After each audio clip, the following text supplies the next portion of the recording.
Penutupan kerajaan AS ini telah pun menyebabkan kelemahan terhadap dolar Amerika Syarikat itu sendiri yang mana telah pun menjadi rizab antarabangsa. Untuk pengetahuan anda semua, ramai pelabur-pelabur di seluruh dunia menyimpan USD sebagai rizab simpanan mereka.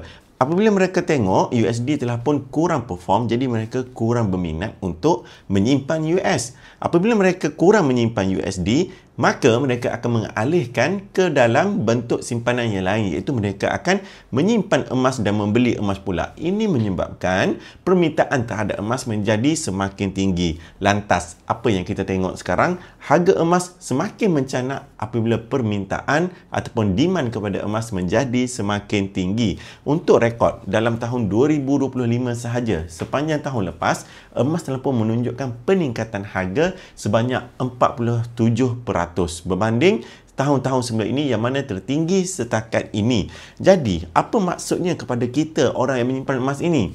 Yang pertama, simpanan emas dianggap sebagai simpanan safe haven. Satu simpanan yang selamat, tidak perlu runsing apabila orang lain tengah kalut. Kita ada simpanan yang kukuh. Dan yang kedua, ini menunjukkan bahawa simpanan emas kita, kalau kita ada emas, kita akan selamat walau apa jua keadaan ekonomi yang berlaku sekalipun.